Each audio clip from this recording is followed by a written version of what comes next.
Shalom, shalom, akiyam. First and foremost, I would like to give all praise, honor, and glory to Yahweh, Bahashem, Yahweh Shai, Bahashem, Rakah, Kwadash. I would also like to give a double honors to the elders and apostles of Great Millstone, where I learned this 144% truth. I would also like to say peace and salutations to the hopeful elect, scattered throughout all four corners of this earth. It's just Bayan back again, through the spirit and power of Yahweh, Bahashem, Yahweh Shai. And I just wanted to get into a brief lesson regarding reincarnation and judgment. And this lesson was actually inspired by an individual that left a response on a video I did going into Yahweh will not forsake his people. And this comment was by an individual by the name of @FirstLast898. And they wrote, very edifying King, thank you. Could you please do a lesson on reincarnation and judgment? Would greatly appreciate it. Will be greatly appreciated. But I mean, I touched on it very briefly. I had mentioned how if you don't understand reincarnation, you won't be able to understand the Bible. In this lesson here, I had mentioned that, and I spoke briefly on it. But in this lesson, I'm gonna hone in on it again, but keep it one deep. Like the elders and apostles of Great Millstone advise us. Because it's not hard to understand when you go precept upon precept. Look up a couple of words, and it should make sense. The Lord's dealing. It's not hard to understand reincarnation. So through the spirit and power of Yahweh Bashem Yahweh Shai, the first scripture I want to start with was Matthew 19, right? When Peter was inquiring, what are they going to get for forsaking everything and following Yahweh Shai? And this was Yahweh Shai's response. This is the book of St. Matthew, chapter 19, and I'm going to start at verse 27, and it reads, Then answered Peter, this is Simon Peter, right? The rock, right, of the church. He's also coined as the rock by Yahweh Shai himself. All right, coined him as the rock, right? Then Peter Then Peter answered and said unto him, Behold, we have forsaken and followed thee. What should we have therefore? And Yahweh Shai said unto him, Verily I say unto you, that ye which have followed me in the regeneration, that's the key word we're going to hone in on, all right, regeneration. When the Son of Man shall sit in the throne of his glory, ye also shall sit upon 12 thrones, judging the 12 tribes of Israel. Now, when you go into that word regeneration, all right, re meaning again or back, right? And generation or gene going into pretty much giving birth, man. Right? As a matter of fact, let's go here real quick. Let's just grab it for edification.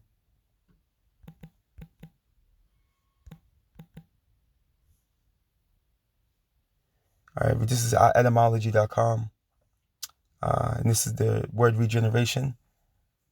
And it goes into, let's see here, after regenerating, producing anew, right? Originally spiritual, also a resurrection. Here it is. Here we go. Let's get this down here. So going into again, okay? And gene give birth, right? Like reincarnation goes into what? Being again or back, and then carnation goes into the flesh, right? Carnate, right? So back in the flesh. You see? So the Lord, Yahweh Shai, was telling Peter, in the kingdom of heaven, all right, when you come back, okay? When we come back, you're gonna sit on the throne. You're gonna be judging the 12 tribes of Israel, man. You're gonna have You're gonna be joint heirs, man. We're gonna be joint heirs. You see? Yahweh Shai was making it plain. He was making it clear. You see? There was no miscalculation with what Yahweh Shai was with what Yahweh Shai was saying to Peter, man. He was saying what he meant, and he meant what he said. You see? And ultimately, this goes for us, man. The 100, Lord willing, that we're part of that 144. That's Akiyam on the front line doing this work in spirit and in truth. All right, moving in order. If we're those men, guess what? We're going to be joint heirs. You see? We're going to come back in a position of power, man. If we're those men, we're part of the governing body, the elite of Israel, man. Okay, that's why when you go here, the book of Daniel, chapter 12, and verse 2, it says this, right? And many of them that sleep in the dust of the earth. What's that mean? Many that pass away. That sleep is a buzzword for death, man. Right? And the dust of the earth shall awake. You see that? Hey, some to everlasting life, right? And some to shame and everlasting contempt. And this is upon the eon to come. Okay? The time of Jacob. But you're gonna have Jake, that did the right thing, the 1/3, right? They're gonna come back. The whole nation's coming back in their glory. You see, but the 2/3, these wicked niggas, that want to lead these wicked congregations and lie to their people for the bag because they wanted that bag, right? Just to name a few, right? They're gonna wake up with everlasting shame and contempt. Yeah, they're gonna be down and out for a little bit. They're gonna get over it, But for an amount of time in the kingdom, they are gonna be walking around with their heads down, man. But they had to fulfill that lot. You see? And to further consecrate the idea of life after death, let's go here. Let's go straight to the point here. 2nd Ezra 14 and 35. And I believe I brought this out in the previous lesson as well. This must come out because this pinpoints and targets, right? 2nd Ezra 14 and 35, and it reads, "For after death shall the judgment come." How does judgment come if you're dead? If it's over after that. If you go to heaven or hell and that's it. Check this out. When we shall live again, man. You see? When we shall live again. Hey, that's why actually let me continue reading. And then shall the names of the righteous be manifest, and the works of the ungodly shall be declared. So you see, hey, judgment comes after death. This is why, pursuant to these demons, these Edomites, hey, when you go to what's that, Isaiah 14, you Akiyam know where I'm going. It says this: prepare slaughter, okay? For who? For his children. Why, Lord? For the iniquity of their fathers, man. Okay? Who is this talking about? First and foremost, evil E. Esau, Edom, the so-called white man. Because when you go into the context of this chapter, okay, let's go down.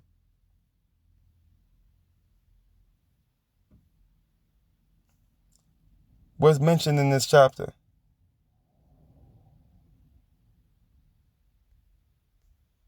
So this is how we know. Okay? Let me go ahead.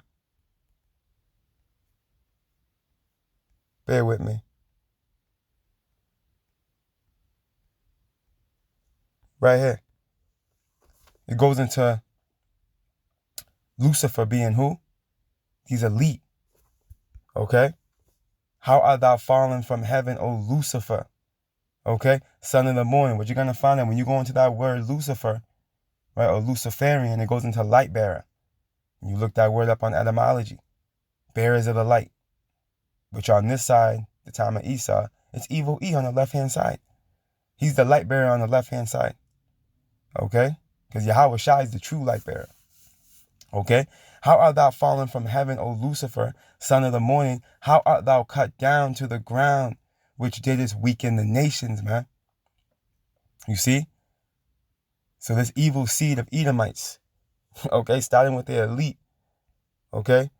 This is honing in on evil E, okay, based on the atrocities that they've done, not only to the planet Earth, all right, but first and foremost to the children of Israel, okay, and the blaspheming of the God of the Bible and his only begotten Son. Let's read this again from the top.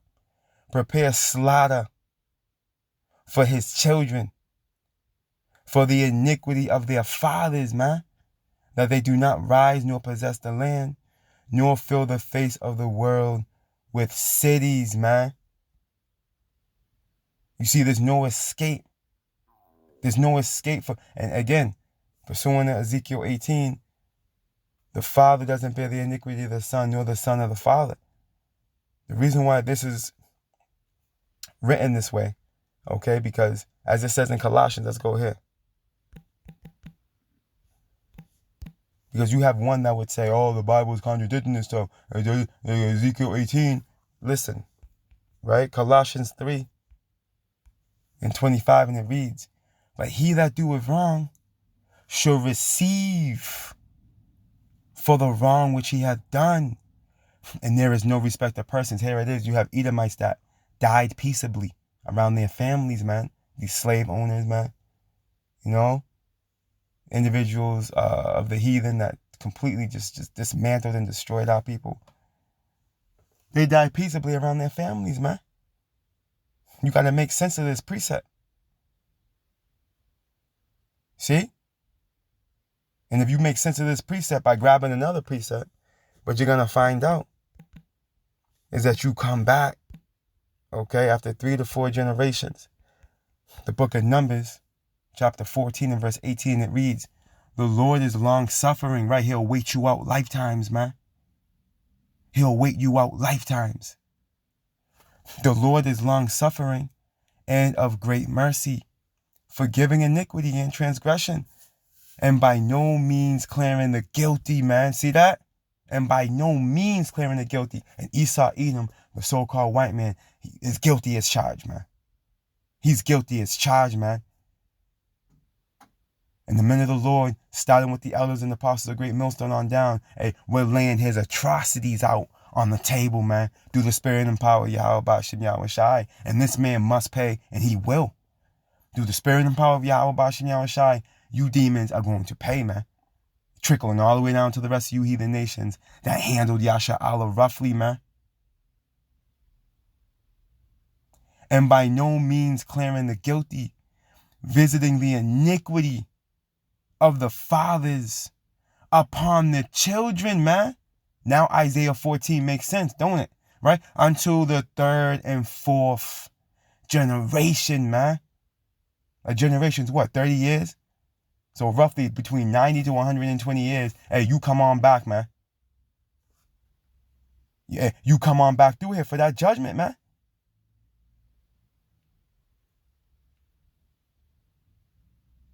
And there's no escaping it. You see? Hey, that's how the Lord has this thing played out. That's how he has it played out. And just to nail the point home, we'll close out here.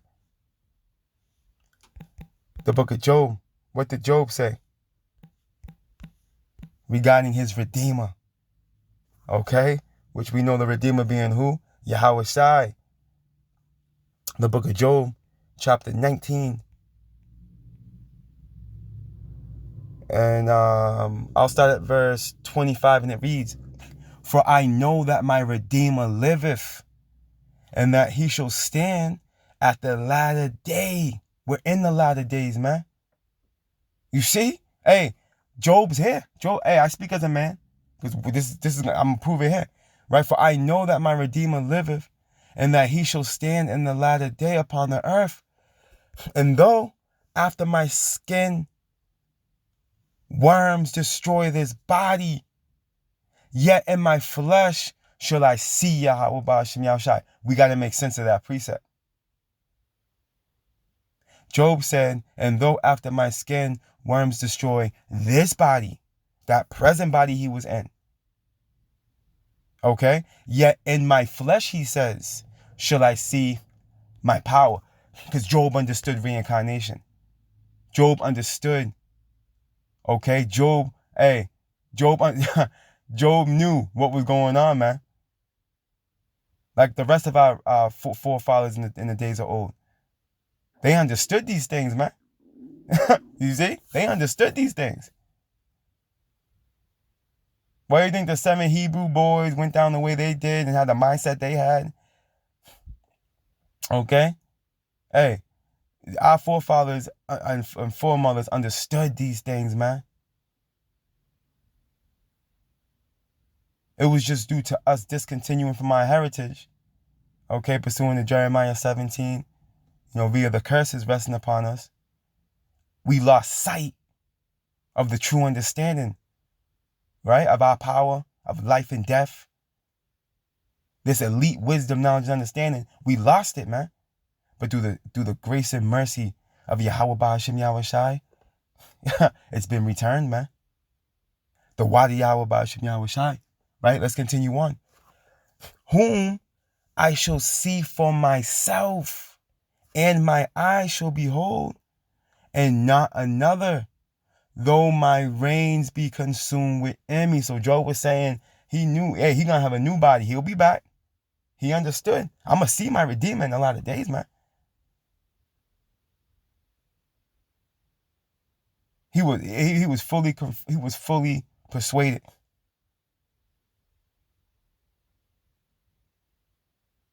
You see? He was fully persuaded, man. He understood. Oh, and as a matter of fact, hey, let's close out right here. The book of Revelations. Let's close out right here with John the Revelator. What was told to John the Revelator? Yeah, we'll close out here. Let me see here. I'm going to actually start at verse 9, Revelations 10 and 9, and it reads, and I went unto the angel and said unto him, give me the little book. And he said unto me, take it and eat it up. And this little book is the Bible, right? And it shall make thy belly bitter, but it shall be in thy mouth sweet as honey, right? When you first come into the truth, you first come into the understanding of you being an Israelite, and you didn't just stem from slavery. You actually come from a royal, chosen, blessed seed line. Okay? That's salvation only for your people, so-called Negroes, Latinos, and Native Americans. And of course, there will be speckled birds due to the scattering of our people. You come to the understanding that, immortality is to come, sovereignty, everlasting life. Hey, it's a beautiful thing. It's something worth fighting for when you come to the understanding. But when you understand that the straight that you got to walk in efforts to get there, pursuant to 2 Ezra 7, and the persecution that's going to come, pursuant to Matthew 5, it's better. But the understanding of the glory that's to come shall overweigh that. You see? And if the spirit of Yahweh Ba'ashem Yahushai is on you, hey, you're going to strive for the truth until death, man. Let's continue on. And I took the little book out of the angel's hand and ate it up. And it was in my mouth sweet as honey. And as soon as I had eaten it, my belly was bitter. You see? Right? And here's the point. And he said unto me, thou must prophesy again before many peoples and nations and tongues and kings, man. We know that John the Revelator died on the island of Patmos, man. So when we make sense of this precept, what's this saying? The angel was telling him, you will be, hey, reincarnation, man. You'll be back in the latter day prophesying. See that? So this would mean John the Revelator is on the scene. John the Revelator would have to be on the scene right now. Right? And I speak as a man. Let's read this again from the top and we'll close out. And he said unto me, thou must prophesy again before many peoples and nations and tongues and kings. You see that? Hey, so it's plain, man. Okay, reincarnation is real. It's all through the scriptures. Hey, and there's more. We could have gone into more. You know? We could have gotten into more, but hey, again, keep it surface level. You know, and don't overthink. You know what I mean? It's plain. When you go precept upon precept, line upon line, it all makes sense. You see? And this is why we say that Esau won't escape, nor these other heathen nations for what they've done to us, man. We read that in Numbers 14. You see? Yahweh Ba'ashem Yahushai will not clear the guilty, man. Hey, that judgment's coming, man. And guess what? It's going to come in the form of reincarnation. Because all these devils that are walking around here, okay, with their nose thumbed up, as if they're better than us. These are the same spirits, okay, from the days of old, man, from the transatlantic slave trade era, and so on and so forth, that persecuted us, man. Hey, the same demon that pierced our Savior is on the scene, man. And guess what? The same ones they persecuted and killed and hung and burnt and mutilated. Hey, we're back on the scene as well, man. We're back as well. You see that? Lord willing. That's why I got to close out right here.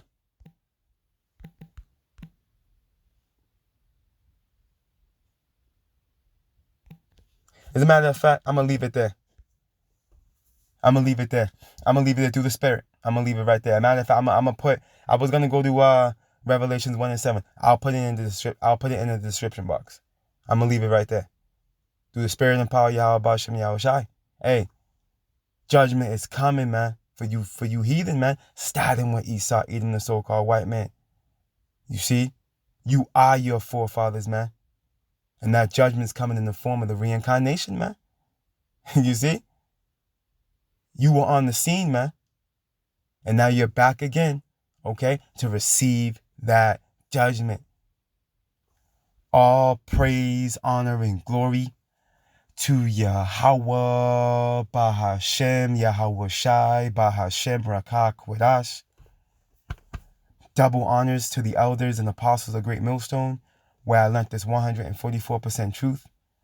Lord willing, you Akiyam and Akwath were edified. Barakatah Yahweh, Barakatah Yahweh Shai, Kal Halalium La Yahweh, Bahashem Yahweh Shai, Bahashem Rakah Kwadash. Shalom.